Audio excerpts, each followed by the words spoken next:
Today, I'm going to give you 7 things you need to understand before you apply for a job in the UK. At the end of this video, the ideas will help you change your mindset on how to prepare adequately for an interview, prepare your cover letter, CV, so that you can nail your next job. If you've moved to the UK and you're looking for a job, the information I will share here will help you tailor your CV, tailor your cover letter to be appealing to employers. Hello, beautiful people. My name is Cynthia. I share information that will help your transition to the UK to be as smooth as possible. The first thing you need to know is many employers concentrate more on relevant technical skills over your degree. So you might have a first-class degree just like me, and you might think, oh, I have a first class, they will surely employ me. No, that's not what the employer is after. The employer is after your technical skills. What skills you can bring to the company, how you can help them make profits. So it means you have to tailor your CV and your cover letter to reflect the needs of the company and not just your first-class degree. Their bone of contention is, do you have the technical skills to carry out your job effectively? That is why I always advise many people to have some work experience before you pursue a master's in the UK. In addition to this, I always advise people to choose a master's that has advanced placement. This will give you valuable work experiences that many employers cannot turn down. Always check the data analysis or IT skills that you need for your job. Most employers need this nowadays. That is also why I say you should try and apply for internships while you're pursuing your master's. The second thing you need to understand about employment in the UK is that some employers prefer graduates from Russell Group universities over other universities. They feel there's some prestige that comes with their university. It's similar to the shakara that Footites, Unilag, OAU, Lions and Lionesses of UNN have in Nigeria. When you state that you are an Oxford, Cambridge graduate, it raises a level of interest. The expectations are high because it's believed that the university has high standard. It doesn't happen all the time, but that's how the competition is over here. When choosing a master's degree to pursue, choose a university that has high reputation, especially in that area of specialization you want to study. The only challenge with choosing this university is that their school fees are quite high, so you have to strike a balance here. The third thing, which is quite unfortunate, is that your degree from your home country might not be recognized in the UK as much as you might want. You have to put it in your CV, but try your best to show that you have the skills that the employer is looking for. Try your best to buttress the point that you are an exceptional student and you have picked some valuable skills from this degree. Perhaps highlight it in your CV. Another thing you can do is, when including your previous degree, find a way to distinguish yourself from the competition by stating what top percentage you are in your class. If you are a second class or a first class graduate, you can state that you are among the top 10% or 5% in your class. Stating something like this can help distinguish you. The next thing you need to understand is that there are many 20-year-olds that have up to 5 work experiences. I'm talking about the local British students or graduates in the society. These are the people you're competing with.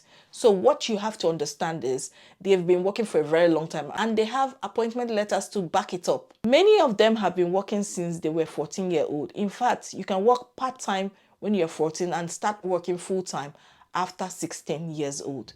And this makes them stand out during interviews. An employer is likely to choose someone who has experience over someone who has not. So the cultural difference you have from your home country might affect you negatively unless you prepare your CV to cover each employment gap.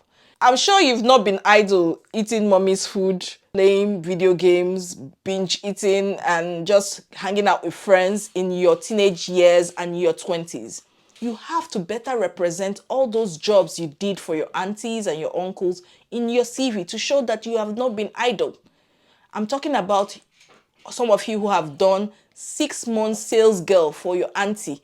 Maybe she did not pay you effectively. You have to reflect those communication skills, those transferable skills that you picked up as a sales girl for your auntie or your mom. You have to represent this effectively in your CV to show that you have not been idle. You were involved with handling logistics, recording sales, listening to customers' complaints, delivery. All these things can be reflected in your CV to show that you were not idle during your teens and your 20s. In the UK, nobody will do this for free for another person. That leads me to the fifth thing, which is your employment gap. It's very important that you explain any employment gaps you have in your CV. Many employers will ask you to explain employment gaps, and saying you were studying is not good enough reason. During an interview, an employer asked me to explain an employment gap. I thought I was pursuing a PhD and she looked at me like, are you serious? You mean you have not been working? It tells you that many people don't think studying is good enough. They expect you to study as well as work. I immediately feel that all the roles and jobs I handled during that period before she thinks I'm lazy. So guys, it's very important that you explain employment gap in your CV if you have any. Here, more than 99% of students work and school. So saying that you were studying but not working would make it appear as if you are lazy. You find a way to capture all those jobs you did, from maybe selling recharge card, being a pastor in your student church, repairing laptops and phones during your undergraduate days. It shows you're not lazy and you picked up some technical skills that are very valuable to any employment. Because I remember I met a master's student one day on my way from Sheffield, and I asked her whether she has started working, and she said no, that it's too early. And that was in April, and she started in January. Please go and work, even if you think you don't need the money. The culture here is very much different. I'm pursuing a PhD or a master's or a BSc degree. It's not a good enough reason for you not to have employment history. The next point you need to understand is that it is easier to get jobs in some areas of specialization over others. I know several people who are nurses that get called every day. Are you interested in this job? Please fill this application form. They are being begged every day. I'm not joking, seriously, every day. It shows you there is a high demand for this area of specialization, especially in healthcare in the UK. But people from other areas of specialization do not have similar experiences. They have to fight for that job.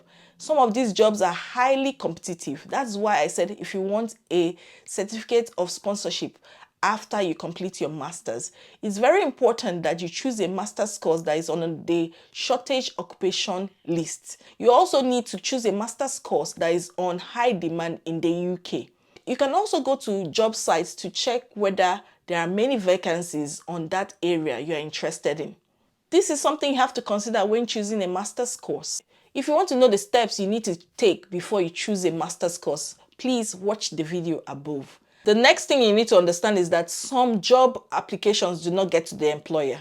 There is something called ATS Compliance. When thousands of applications come in, they use an AI firewall to scrutinize each application, searching for specific words that shows that you have tailored your CV or cover letter or essay to meet the demands of the employer. The AI firewall will screen your application to see whether it's properly tailored to meet the requirement the employer needs. And if it's not tailored properly, it might not get to the employer. It will be trashed, deleted, removed from the system. And that is when you get that automatic letter saying that we are sorry, we cannot give you this job. Sometimes, of course, the employer might craft it, but you have to tailor your CV, cover letter, and your application essays to meet the demands or the responsibilities and the duties expected in that employment. Make sure your CV is ATS compliant. Find out more about this. Paying attention to this detail when submitting your CV or cover letter would help you nail that next job, especially if you apply in an area which is highly competitive. I hope you nail the next interview. I hope you shine and you land your first job or your second job or whatever stage you are in. Please like, share, subscribe. and write a comment below if you have benefited from this video. I want to hear from you, and I'll see you in my next one. Bye.